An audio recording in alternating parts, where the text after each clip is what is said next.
الرحمن علم القرآن خلق الإنسان.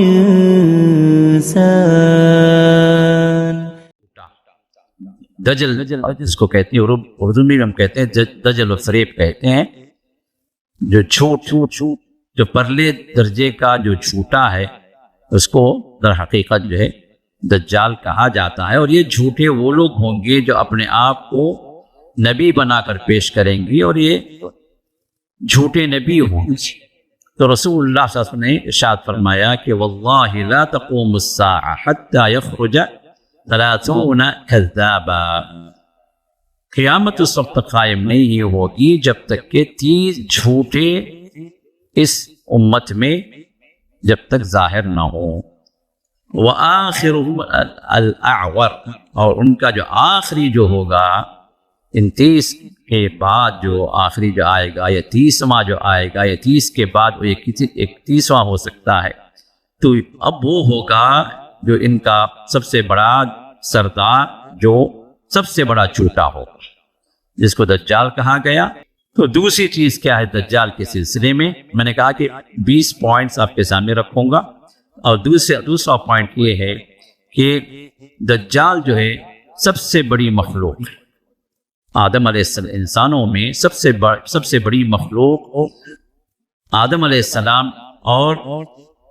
قیامت کے درمیان میں کوئی سب سے بڑی مخلوق پیدا کی گئی تو وہ ہے دجال.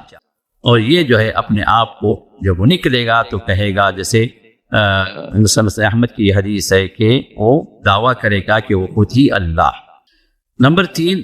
کہ رسول اللہ صلی اللہ علیہ وسلم نے فرمایا کہ میں جب سو رہا تھا تو خواب میں نے دیکھا کہ میں کعبے کا طواف کر رہا ہوں، اور نبی کا خواب جو ہے جھوٹا نہیں ہوتا، نبی کا خواب سچا ہوتا ہے. تو آپ نے اس وقت عیسیٰ علیہ السلام کو بھی دیکھا کہ جن کے بال جو ہے گھنگریالے نہیں تھے، ان کے بال سیدھے اور لمبے تھے، اور ان کے سر سے پانی ٹپک رہا تھا. تو میں نے پوچھا کہ من ھذا، یہ کون ہے؟ تو کہا گیا، آپ کو جواب دیا گیا کہ یہ عیسیٰ بن مریم ہے. تو پھر اس کے بعد ایک دوسرے شخص کو مجھے دکھایا گیا، اور وہ شخص جو ہے اس کے بال بڑے ہی جو ہے گھنگریالے تھے اور لگے تھے، اور وہ ایک آنکھ سے کانا تھا، گویا ایک آنکھ جو ہے انگور کی طرح ابھی ہوئی تھی. تو میں نے، اور اس کا جسم جو ہے وہ گورا تھا، اور ایک روایت میں سرخ رنگ کا تھا. تو آپ سے جب آپ نے پوچھا یہ کون ہے تو آپ کو بتایا گیا کہ ھذا الدجال، یہ دجال ہے. کہ اس کا جسم جو ہے رسول اللہ صلی اللہ علیہ وسلم نے فرمایا کہ سرخ و سفید ہوگا، اور اس کے بال جو ہے بڑے گھنے ہوں گے اور گھنگریالے ہوں گے. نمبر 4 رسول اللہ صلی اللہ علیہ وسلم نے ارشاد فرمایا کہ الا انہ اعور، اس کی جو پہچان ہے، جو بہت بڑی پہچان، وہ یہ کہ وہ کانا ہوگا، ایک آنکھ اس کی مٹی ہوئی ہوگی، وہ ایک آنکھ سے ہی دیکھ پائے گا. یہ چوتھی نشانی ہے، یہ چوتھی بات ہے جو حدیث سے بیان کی گئی کہ اس کے دونوں آنکھوں کے درمیان میں جو پیشانی کی جگہ ہے وہاں پر کافر لکھا ہوا ہوگا. ایک اور روایت میں کافارا، یہ کافارا یہ حروف لکھے ہوئے ہوں گے. ثم جو ہے اپنے فرمان مسلم کی حدیث میں آپ نے فرمایا کہ ثم تہاجاہا کفر یقرأہ کل مسلم، پھر آپ نے حروف ہجا کے اعتبار سے، الفابیٹس کے اعتبار سے آپ نے بتایا کاف فا را یہ لکھا ہوا ہوگا، اور اس کو ہر مسلمان پڑھ لے گا. نمبر 5 اس دجال کے سلسلے میں رسول اللہ صلی اللہ علیہ وسلم نے فرمایا کہ بخاری کے اندر فرمایا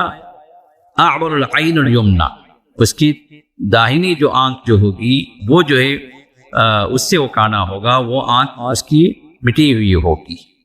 اور دوسرے مسلم کی روایت میں اعور العین الیسری، اس کی